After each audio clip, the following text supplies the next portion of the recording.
یہ رخصتی کے وقت کی تصویر تھی۔ وقار مجھے گاڑی میں بٹھا رہا تھا اور گاڑی کا دروازہ جس شخص نے کھول رکھا تھا وہ کوئی اور نہیں احمر تھا، لیکن وہ وہاں مہمان کے طور پہ نہیں تھا۔ اسے ڈرائیور کی وردی پہن رکھی تھی اور سر پہ ڈرائیوروں والی ٹوپی تھی۔ وہ احترام سے جھکا ہوا تھا لیکن اس کی نظریں جھکی ہوئی نہیں تھیں۔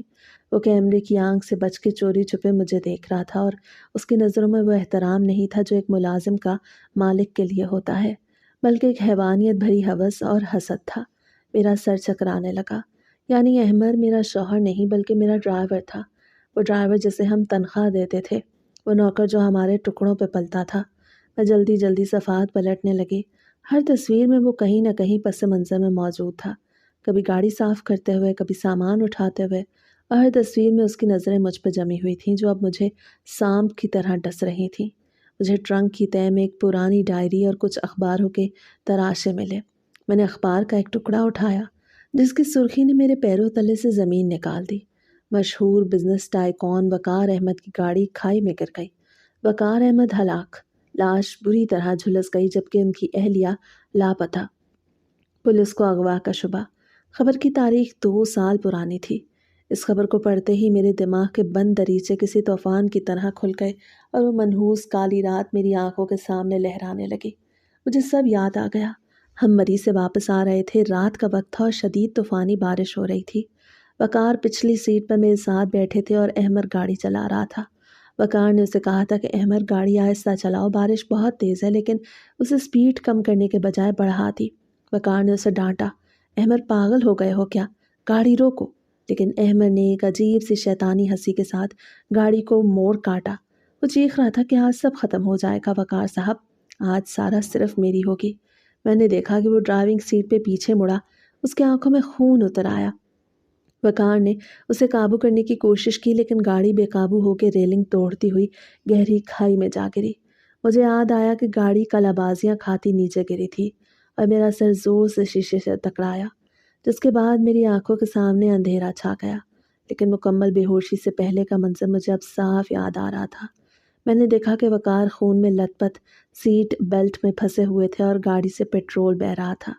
احمر کو معمولی چوٹیں آئی تھیں، وہ گاڑی سے نکل آیا تھا اور اس نے مجھے کھینچ کے گاڑی سے باہر نکالا۔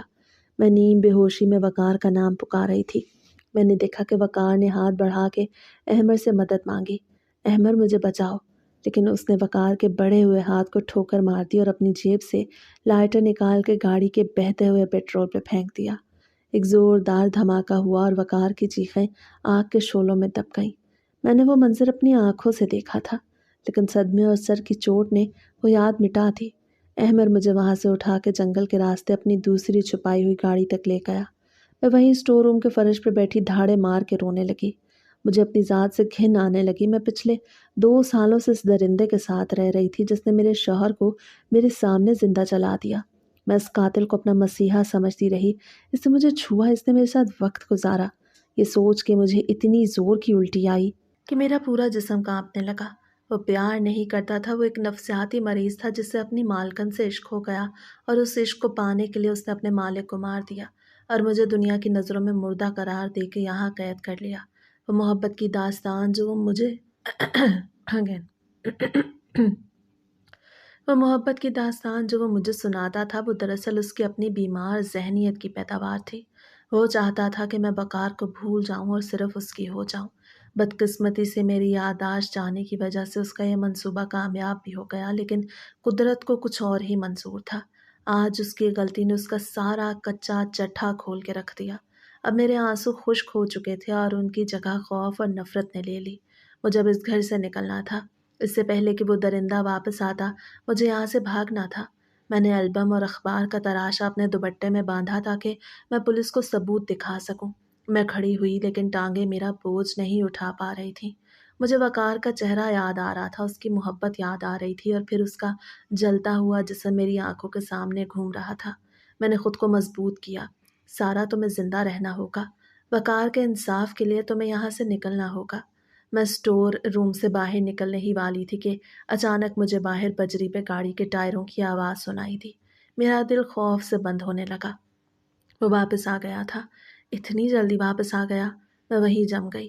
میرے پاس چھپنے کی کوئی جگہ نہیں تھی اور میں اسٹور روم میں تھی جس کا تالا ٹوٹا ہوا تھا۔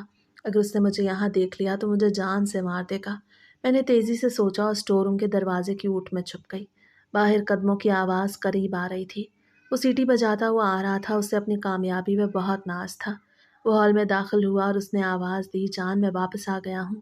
سرپرائز، میں تم سے دور نہیں رہ سکا۔ اس کی آواز سن کے میرے رونگٹے کھڑے ہو گئے۔ یہ وہی آواز تھی جو وقار کی موت کے وقت کہے لگا رہی تھی۔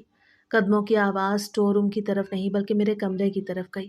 مجھے وہاں نہ پا کے یقیناً ڈھونڈے گا، اور جب وہ دیکھے گا کہ اسٹور روم کا تالا ٹوٹا ہے تو وہ سب سمجھ جائے گا۔ مجھے اس کے سمجھنے سے پہلے کوئی قدم اٹھانا تھا۔ میں نے دیکھا کہ وہ میرے کمرے میں داخل ہوا ہے۔ میں دبے پاؤں اسٹور روم سے نکلی اور مین گیٹ کی طرف بھاگی، لیکن مین گیٹ پہ وہ تالا لگا کے آیا تھا۔ میں پھنس چکی تھی۔ اب میرے پاس صرف ایک راستہ تھا کہ میں گھر کے پچھلے دروازے سے جنگل کی طرف بھاگوں، لیکن اس سے پہلے کہ میں کچن کی طرف مڑتی اس کی آواز میرے پیچھے سے آئی۔ اس آواز میں اب مٹھاس نہیں تھی بلکہ ایک سرد اور خوفناک لہجہ تھا۔ سارا، تم کہاں جا رہی ہو اور تمہارے ہاتھ میں کیا ہے؟ میں وہیں رک گئی اور آہستہ سے پلٹی۔ وہ میرے سامنے کھڑا تھا۔ اس کی نظریں میرے ہاتھ میں پکڑے البم پہ تھیں اور اس کے چہرے پر ایک شیطان مسکرا رہا تھا۔ اس نے ایک گہری سانس لی اور بولا، تو آخر کار تمہیں پتہ چل ہی گیا۔ میں نے سوچا تھا کہ ہم خوشی خوشی رہیں گے، لیکن شاید تمہیں سچ جاننے کا بہت شوق تھا۔ اب شوق پورا ہو گیا ہے تو اس کی قیمت بھی ادا کرنی پڑے گی۔ وہ آہستہ آہستہ میری طرف بڑھ رہا تھا اور اس کے ہاتھ میں ایک لمبا چاقو تھا جو شاید وہ کچن سے اٹھا لایا تھا۔ اب میرے اور موت کے درمیان صرف چند قدموں کا فاصلہ تھا، لیکن اب میں وہ ڈری ہوئی سارا نہیں تھی۔ اب میرے اندر وقار کی محبت اور نفرت کی آگ جل رہی تھی۔ میں نے پیچھے ہٹنے کے بجائے اس کی آنکھوں میں آنکھیں ڈال کے دیکھا اور کہا، ہاں، مجھے پتہ چل گیا ہے کہ تم میرے شوہر نہیں بلکہ ایک گھٹیا قاتل اور ڈرائیور ہو۔ اب میں تمہیں کبھی معاف نہیں کروں گی۔ میری اس بات نے جیسے اس کے اندر کے جانور کو جگا دیا۔ وہ دھاڑا، خبردار جو مجھے ڈرائیور کہا، میں تمہارا شوہر ہوں، تمہارا مالک ہوں، اور اب تم یہی مرو گی۔ یہ کہہ کے اس نے میری طرف چھلانگ لگائی۔ جیسے ہی اس نے میری طرف چھلانگ لگائی، میں نے اپنی پوری قوت جمع کر کے خود کو بائیں جانب گرا دیا اور اس کا چاقو ہوا میں لہراتا ہوا میرے بازو کے پاس سے گزر گیا۔ وہ توازن برقرار نہ رکھ سکا اور سیدھا سامنے دیوار سے جا ٹکرایا۔ اس کے گرتے ہی میں بجلی کی سی تیزی سے اٹھی اور کچن کے دروازے کی طرف بھاگی۔ میرا دل پسلیوں سے باہر آنے کو بےتاب تھا اور سانس پھول رہی تھی، لیکن موت کا خوف انسان سے وہ سب کروا دیتا ہے جو عام حالات میں ناممکن لگتا ہے۔ میں کچن میں پہنچی اور وہاں موجود سب سے بھاری فرائنگ پین اٹھا لیا۔ تب وہ لڑکھڑاتا ہوا کچن کے دروازے پہ نمودار ہوا۔ اس کے ماتھے سے خون بہہ رہا تھا جو دیوار سے ٹکرانے کی وجہ سے نکلا تھا۔ اس کے چہرے پر اب انسانیت کا کوئی نشان نہیں تھا۔